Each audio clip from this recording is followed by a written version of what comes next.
This is Pastry 101. I'm going to show you 3 classic French pastry recipes that pretty much cover any tart you ever want to make. We've got Pâte Sucrée, Pâte Foncer, and Pâte Sablée, excuse my French. I'm going to show you how to make them, how to blind bake them, and what you can use them for. For the Pâte Sucrée, we start with ground almonds, which we toast till golden. We mix the cooled ground almonds into our dry ingredients. On top of that, we add cold butter and we mix it with our hands. Just squeezing the butter together with your fingers until it looks sandy like this. Finally, you pour in the egg and mix it to form a dough. Then we're going to wrap this up and chill it for 2 hours. Once it's chilled, lightly flour the pastry, and you can use a rolling pin to roll it out, turning it 90 degrees after each roll, and keep flouring as needed to make sure it doesn't stick. Once it's relatively thin, we're going to lift it into a fluted tart shell and use our fingers to press that dough into the edges. We roll away the excess pastry with the rolling pin, dock it with a fork, and then we freeze it for 20 minutes. To blind bake the tart, you want to scrunch up a piece of parchment a few times to get it nice and wrinkly. This will make it easier to press it into the edges of our chilled tart. And then we just add our baking beans.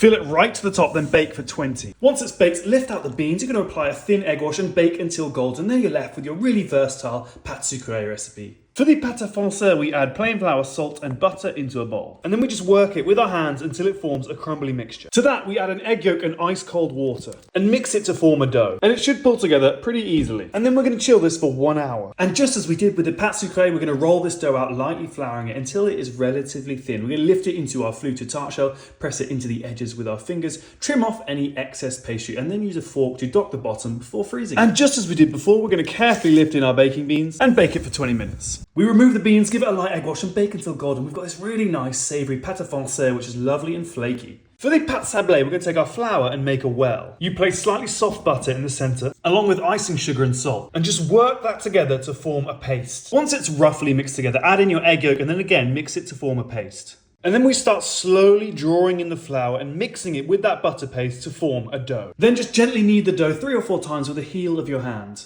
We shape this into a disc, we chill it for at least an hour. When it comes to rolling out, we need to work very quickly here. I soften it slightly between my hands, and then I lightly flour and roll it with a rolling pin. Being careful not to tear it, we lift it into our fluted tart shell, trim off any excess pastry, dock it with a fork, and freeze before baking. Once it's frozen, go in with your baking bean, and we bake it. Once baked, you give it an egg wash just like before, and you're left with this really lovely, buttery Pâte Sablée. So the Pâte Sucrée is your go-to sweet pastry recipe. It's really strong, it holds its shape very well, so it's perfect for any kind of liquid fillings. Then the Pâte Foncer is your savoury tart shell, so ideal for quiches or tomato tarts, and you can see it has this very flaky texture. And finally, the Pâte Sablée, which is so high in fat, it's almost like a shortbread. It has this very buttery taste, but because it's so high in fat, it's very delicate, so I prefer to work with smaller tarts rather than large tarts because you need to be very quick when you're rolling it, otherwise it's going to tear.